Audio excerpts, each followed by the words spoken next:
আসসালামু আলাইকুম। সবাই কেমন আছেন? আলহামদুলিল্লাহ আমি ভালো আছি।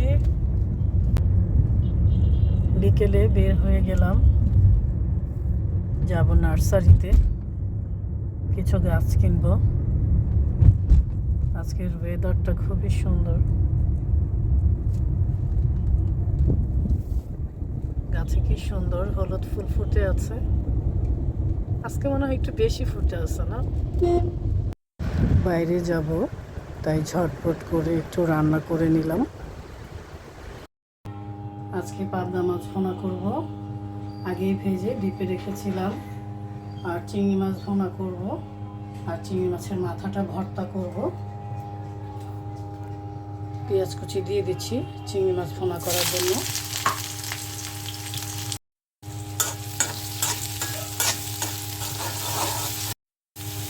পেঁয়াজের সাথে চিংড়ি মাছটাও ভেজে নেব। আমার বাসায় সবসময় চিংড়ি মাছ ভুনাটা করতে হয় আমার ছেলের জন্য। ওর খুবই ফেভারিট একটা খাবার।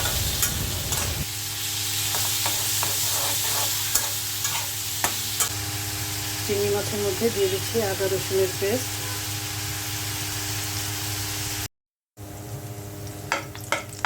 মুসুরির ডাল রান্না করছি, পেঁয়াজটা বাগার দিয়ে ডালের মধ্যে দিয়ে দিব। পেঁয়াজ রসুন আর কাঁচামরিচ দিয়ে দিয়েছি। পেঁয়াজটা ভাজা হয়ে গেছে, এখন ডালের মধ্যে দিয়ে দিলাম। চিংড়ি মাছের মাথা ভর্তা করব। পেঁয়াজ রসুন কাঁচামরিচ আর চিংড়ি মাছের মাথাটা ভেজে নিচ্ছি। এখন মশলাটা কষিয়ে পাবদা মাছটা রান্না করব। পানি দিয়ে দিচ্ছি। পাবদা মাছগুলো দিয়ে দিচ্ছি।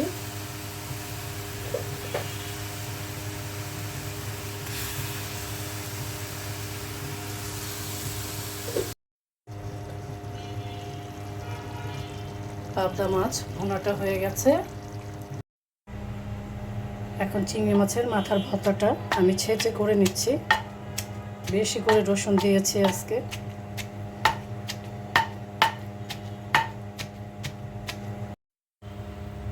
মুসুরির ডালটাও হয়ে গেল, চুলাটা বন্ধ করে দিই। কারেন্ট নেই আজকে সকাল থেকে, তারপরও রান্না তো করতেই হবে। আমি আইপিএস দিয়ে রান্না করছি, তাই বেশি কিছু আর করলাম না। শর্টকাটে যতটুকু করা যায়, খেতে তো হবেই। চিংড়ি মাছের ভর্তাটা হয়ে গেল, এখন উঠিয়ে নিচ্ছি। এই তো হয়ে গেছে চিংড়ি মাছ ভুনা, চিংড়ি মাছের মাথার ভর্তা, পাবদা মাছের ভুনা। গরম গরম ভাতের সাথে খেতে দারুণ লাগবে। সবাই ভালো থাকবেন, সুস্থ থাকবেন। আল্লাহ হাফেজ।